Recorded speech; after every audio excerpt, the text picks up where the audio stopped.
ఓం మహాగణాధిపతయే నమః. ఓం గురుభ్యో నమః. ఓం శ్రీమాత్రే నమః. మనం ఈరోజు చెప్పుకోబోయే టాపిక్ ఏమిటి అంటే, చాలామంది చూడండి, జాతకం చూడంగానే మీకు మాతృదోషం ఉంది, పితృదోషం ఉంది, సర్పదోషం ఉంది, అదేవిధంగా దేవతా శాపం ఉంది అంటూ ఉంటారు. అసలు ఈ యొక్క దోషాన్ని ఎలా చూస్తారు, దానికి గల పరిహార మార్గం ఏమిటి, దీన్ని చూసి భయపడిపోవాలా, లేకపోతే చాలా సింపుల్గా ఎక్కడా ఏమీ భయపడకుండా చాలా సునాయాసంగా తీర్చుకునేటువంటిది ఈ యొక్క కలియుగానికి ఉంది అనేటువంటిది మనం గుర్తించాలా అనేటువంటి విషయాన్ని ఒక్కొక్క లగ్నం నుంచి, అంటే మేషలగ్నం నుంచి మీనలగ్నం వరకు ఒక్కొక్క లగ్నానికి ఏ ప్లానెట్ పాడైతే ఈ మాతృదోషం కావచ్చు, పితృదోషం కావచ్చు, సర్పదోషం కావచ్చు, దేవతా శాపం కావచ్చు, వీటికి పరిహారం ఏమిటి, ఎలా చూసుకోవాలి, మనంతట మనమే చూసుకోవచ్చు. ఎక్కడికో వెళ్ళి వాళ్ళు ఏదో మిస్టేక్ చెప్పారు, మనం తర్వాత మళ్ళీ అది లేదని తెలిసింది, తర్వాత ఉందని తెలిసింది, ఇవన్నీ కన్ఫ్యూజన్స్ లేకుండా మీ యొక్క కన్ఫ్యూజన్స్ అన్నిటినీ క్లియర్ చేయడానికి వీడియో చేస్తున్నాను. సో ఎవ్రీ లగ్నం నుంచి చూసుకోండి. లగ్నం తెలియనటువంటి వారు రాశి నుంచి చూసుకోవచ్చు. సెకండ్ ఆప్షన్ అది. ధనుర్లగ్నము, ధనస్సు రాశి. ధనస్సు లగ్నంలో జన్మించారు అంటే మీరు ఇన్బిల్ట్గా గురుత్వ లక్షణాలు ఎక్కువగా పొందినటువంటి వారు. అంటే ఎప్పుడు ఎవరికో ఏదో ఒకరికి మంచి చేయాలనే లక్షణాలు అధికంగా ఉంటాయి. అది గురువు పాడైతే దట్ ఈస్ డిఫరెంట్ థింగ్. గురు చండాలయం, అప్పుడు వాళ్ళ లోపల ఉండే తత్వం వేరుగా ఉంటుంది, బయట ఉండే తత్వం వేరుగా ఉంటుంది. అయితే ఇక్కడ మీకు మాతృదోషం ఉంది అని ఎలా గుర్తించాలి, దానివల్ల కలిగే ఫలితాలు ఏమిటి అంటే, చంద్రుడితో పాటు మీ గురువు కూడా పాడవుతాడు. అప్పుడు ఏమవుతుంది అంటే, మీరు తల్లి యొక్క లక్షణాలు కలిగి ఉంటారు, కానీ తల్లి మిమ్మల్ని కంప్లీట్గా మదర్ నుంచి కంప్లీట్గా హేట్ అనేటువంటిది వస్తూ ఉంటుంది. సపోర్ట్ అనేటువంటిది ఉండదు మాతృదోషం కనుక ఏర్పడితే. అంటే ఇద్దరు అన్నదమ్ములు ఉన్నారు, లేకపోతే అక్కచెల్లెళ్ళు ఉన్నారు, కంప్లీట్గా ఇంకొకరి మీదే వాళ్ళ కేరింగ్ అంతా కనిపిస్తుంటుంది. మీ మీద ఉంటుంది, మీ మీద తల్లికి, కానీ కనబడడం మాత్రం బయటకు మాత్రం అలా కనబడుతూ మీరు మదన పడుతుంటారు. ఎప్పుడు తల్లి ఎప్పుడు నాకు సపోర్ట్ చేయట్లేదు ఏంటని. బికాజ్ ఆఫ్ మాతృదోషం. ఇదేదో కావాలని తల్లిదండ్రులు చేసేది కాదు, ఇదంతా కర్మ. మీరు బాగా అర్థం చేసుకోండి. కర్మ మిమ్మల్ని ఆ రూపంలో రూల్ చేస్తుంది.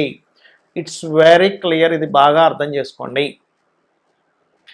ఇక్కడ మీరు మాతృదోషంతో పాటు మీరు అర్థం చేసుకోవాల్సిన మరొక విషయం ఏమిటి అంటే, ఈ గురువు ఎక్కువగా మీకు విద్యారూపంలో కూడా వస్తూ ఉంటాడు. అంటే ఒక టీచర్ స్కూల్లోనో కాలేజీలో చదివేటప్పుడు ఆ టీచర్ కూడా మీ మీద, అంటే మాతృదోషం ఇంకో రూపంలో రావాలి కదా, స్త్రీ రూపంలో వచ్చి కూడా ఇబ్బంది పెడుతూ ఉంటుంది. గుర్తుపెట్టుకోండి. గైడింగ్ చేసే రూపంలో వచ్చి ఇబ్బంది పెడుతుంది. కొంతమంది నేను విన్నాను, ఇట్లాంటి కాంబినేషన్స్ ఉన్నప్పుడు, ఏమంటే నేను పిహెచ్డీ చేయడానికి వెళ్ళాను, వాళ్ళకి అసిస్టెంట్గా వెళ్ళాను, వాళ్ళు నన్ను మహాహింస పెట్టారని చెప్తూ ఉంటారు.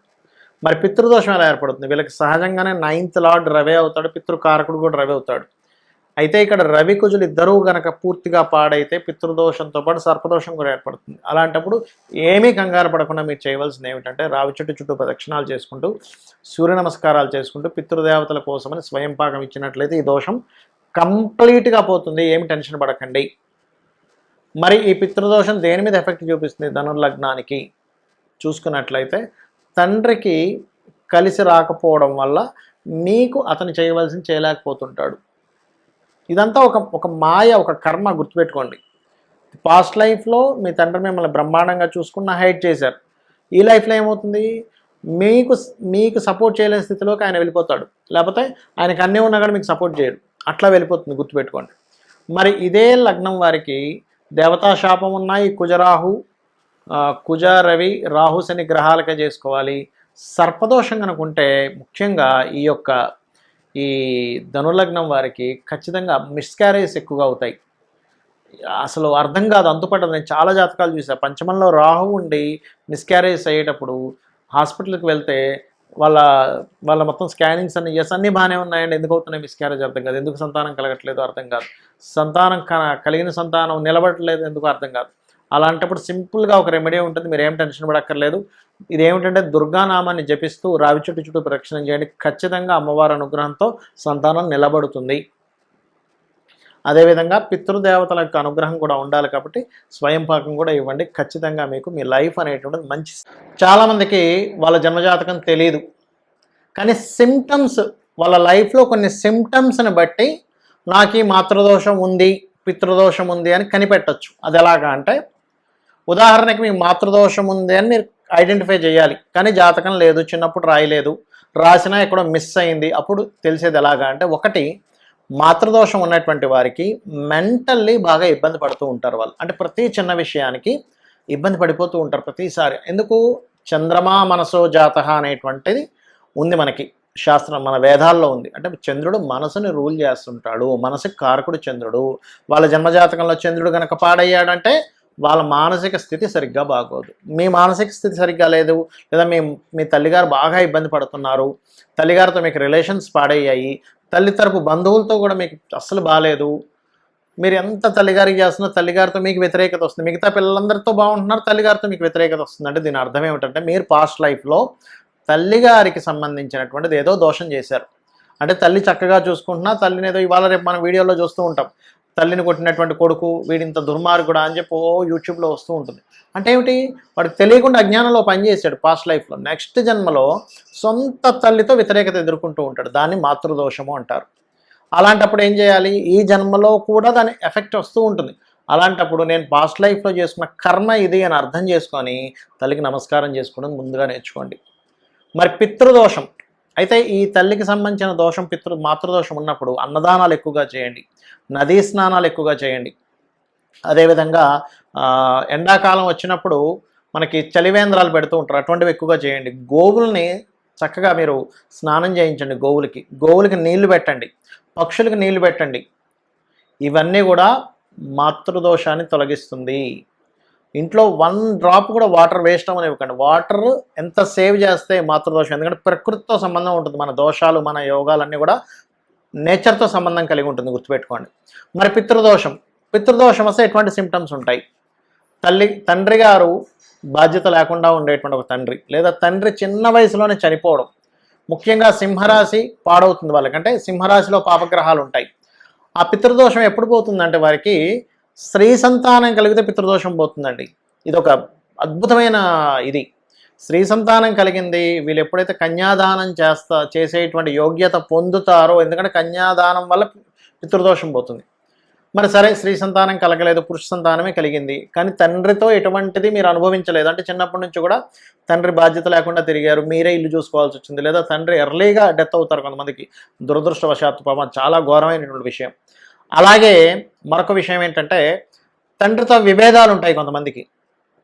అది సర్వసాధారణంగా మీనలగ్నంలో జన్మించేటువంటి వారికి ఎక్కువగా ఉంటుంది, లేదా రవి పాడైనా కూడా ఉంటుంది. అదేవిధంగా పితృదోషంలో తండ్రితో మాత్రమే కాకుండా మీ యొక్క పూర్వీకులు ఉంటారు, తాతలు ముత్తాతలు, వాళ్ళ నుంచి వచ్చేటువంటి బ్లెస్సింగ్స్ ఆగిపోతాయి. మనకి శాస్త్రాల్లో ఒకటే అమ్మవారు 2 రకాలుగా ఉంటుంది. ఎలాగా? మాతృ సంబంధించిన దాంట్లోనే ఉంటుంది, పితృ సంబంధించిన దాంట్లోని. అది తల్లిదండ్రుల ద్వారా ఇచ్చేటువంటిది తానే ఇస్తుంది.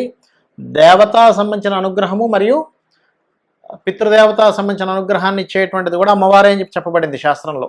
కాబట్టి ఏమిటి?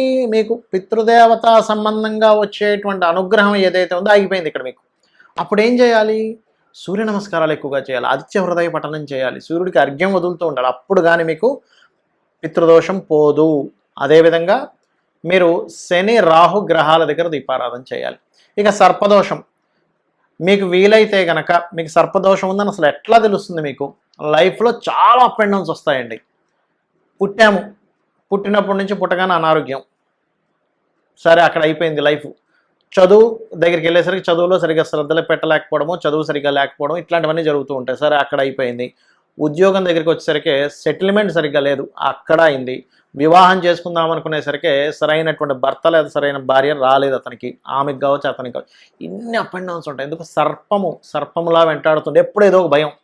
అమ్మో, ఇప్పుడు నేను వివాహం చేసుకుంటే ఎలాంటి వాళ్ళు వస్తారు, నా లైఫ్లో నేను ఇలాంటి ఇబ్బంది చూశాను, ఇప్పుడు ఎలాంటి పార్ట్నర్ వస్తారు, ఈ భయం మిమ్మల్ని వెంటాడుతుంది, బికాజ్ ఆఫ్ సర్పం కదా. మరి దీనికి ఏమిటి? భయపడుతూ కూర్చోవాలా? ఏమీ భయపడకండి. సింపుల్ అంటే సింపుల్. ఎలాగా? మీరు ఒక మంత్రం చేస్తుండండి రెగ్యులర్గా. ఏమిటది అంటే, సర్పదోషానికి అద్భుతమైనటువంటి మంత్రం ఒకటే. ఓం ధుమ్ దుర్గాయ నమః అనే నామస్మరణ చేస్తూ రావి చెట్టు చుట్టూ ప్రదక్షిణం చేయడమే. దీన్ని మించినటువంటి మంత్రం మరొకటి లేదు. ఎందుకంటే రావి చెట్టు వేప చెట్టు కలిసిన దాని చుట్టూ చేస్తే ఇంకా మంచిది. బ్రహ్మ విష్ణు రుద్రులు ఉంటారు, అంటే మీ యొక్క పుట్టుక దగ్గర నుంచి మీ ఎండింగ్ వరకు జరిగేటువంటి ప్రతి దాన్ని ఆ యొక్క భగవత్ స్వరూపము మిమ్మల్ని కంట్రోల్ చేస్తూ ఉంటుంది, ఆ మాయలో పడకుండా చేస్తుంది. మరి ఇక్కడ మీకు దేవతా శాపం ఉంది, అప్పుడేం తెలుస్తుంది? ఎట్లా తెలుస్తుంది మీకు దేవతా శాపం ఉందని? మీ జాతకం లేదు, కానీ ఎట్లా ఐడెంటిఫై చేయాలి దాన్ని? ఒకటి ప్రశ్న ద్వారా ఐడెంటిఫై చేయొచ్చు, దట్ ఈస్ డిఫరెంట్ థింగ్. కానీ నాకే క్లూ లేదని అసలు ఎట్లా కనిపెట్టాలి అంటే ఒకటే గుర్తుపెట్టుకోండి, మీరు ఎన్ని పూజలు చేసినా మీకు ఫలించదు దేవతా శాపం ఉంటే. చాలామంది అంటుంటారు, ఏమంటే నేను పలానా టెంపుల్కి వెళ్ళిపోయాను, పలానా క్షేత్రానికి వెళ్ళిపోయాను, పలానా హోమం చేసేసాను, నేను చండీ చేసేసాను, లేకపోతే నేను బగలాముఖి చేసేసాను, చెప్పేస్తుంటారు. కానీ ఒక్కటి ఫలించదు. ఎందుకు అంటే నువ్వు పూర్వజన్మల్లో, గుర్తుపెట్టుకోండి బాగా, దేవుడు లేడని ఆల్రెడీ పూజించేవాడిని హేళన చేయడము, ఆల్రెడీ భక్తుడిని ఇబ్బంది పెట్టడం, ఇట్లాంటివి చేస్తుంటావు ఏదో. అందుకని ఈ జన్మలో దేవతా శాపం ఏర్పడుతుంది. అంటే నీ పన్ను చేసుకుంటూ వెళ్ళిపోతే ఎప్పుడు భగవంతుడు ఏమంటే, భగవంతుని తిట్టినా సరే ఏమంటే గుర్తుపెట్టుకోండి, అంటే చిన్నపిల్లని చూసినట్టే చూస్తాడు. కానీ భగవంతుని నమ్ముకున్న వాడిని మనం కనుక ఇబ్బంది పెట్టి వాడిని గెలికి ఏదో చేశాము అంటే భగవంతుడు ఊరుకోడు. కాబట్టి ఏంటంటే నిజమైనటువంటి వాడిని, ఏదో వేషాలు వేసుకొని ఇబ్బంది పెట్టేవాడి గురించి నేను మాట్లాడలే. పైకి మాత్రం భగవద్భక్తుల్లాగా, లోపల మాత్రం వేరే వాళ్ళని ఇబ్బంది పెట్టేటువంటి వాడిని నువ్వు ఇబ్బంది పెట్టినా భగవంతుడు మెచ్చుకుంటాడు. కానీ నిజమైనటువంటి భక్తుల్ని కనుక మనం ఇబ్బంది పెట్టాము ఆ వ్యక్తిని అంటే అది దేవతా శాపం కింద మారుతుంది. అప్పుడు ఏం చేయాలంటే ఓం హరనేత్రాగ్ని సందగ్ధ కామ సంజీవనౌషధి అనే నామం ఉంటుంది. అది రెగ్యులర్గా చాంటింగ్ చేసుకుంటే కానీ, మీరు ఇప్పుడు నిత్య దేవతారాధన ఇంట్లో చేస్తున్నా, టెంపుల్స్కి వెళ్తున్నా, అప్పుడు మీకు అది ఫలించదు. అంటే ఏంటి? ఇవి ఫలించాలంటే ఈ మంత్రం చేసుకోవాలి. ఇది చేసుకోకుండా మీరు ఎన్ని టెంపుల్స్కి వెళ్ళినా ఏం చేసినా ఫలించదు. దీన్నే దేవతా శాపం అంటారు. దేవతా శాపము చాలా అంటే చాలా జాగ్రత్తగా దాన్ని క్లియర్ చేసుకోవాలి ఈ మంత్రం చేసుకొని. ఎందుకంటే అసలు దేవతా శాపం ఉన్న వాళ్ళకి మరొక రోగం కూడా వస్తుంటుందండి. ఏమిటంటే ఆటో ఇమ్యూనిటీ డిజార్డర్ అంటారు. మీకు తెలిసే ఉంటుంది. అంటే మీ ఇమ్యూనిటీయే మీ మీద దాడి చేస్తుంది. మిమ్మల్ని కాపాడాల్సినటువంటిది మిమ్మల్ని దాడి చేస్తుంది. అంటే ఏమిటి? మనల్ని కాపాడాల్సిన భగవంతుడే మనకి సహకారం చేయకుండా ఉంటారు. దాన్ని ఆటో ఇమ్యూనిటీ డిజార్డర్ అంటారు. అది అవుతుంది. ముఖ్యంగా ఈ దేవతా శాపంలో జూపిటర్ పాడైపోతాడు చాలా కేసెస్లో. జూపిటర్ ఎప్పుడైనా పాడేయంటే, జూపిటర్ అంటే ఏమిటి? గురుత్వాకర్షణ శక్తి. మనకు చూడండి, భూమి మీదకి ఏదైనా ఒక శకలం వస్తుందంటే గురువు తన వైపు లాగేసుకుంటాడు, ఈ భూమిని కాపాడేటువంటి దాంట్లో అలా ఉంటుంది. కాబట్టి ఇవి చేసుకోండి. లలిత అమ్మవారి యొక్క నామస్మరణ చేయండి. నాకు ఇవేమీ తెలియవు, లలిత అమ్మవారిని నమ్ముకోండి. ఉదయం సాయంత్రం లలిత అమ్మవారి యొక్క స్తోత్ర పఠనం చేసుకోండి.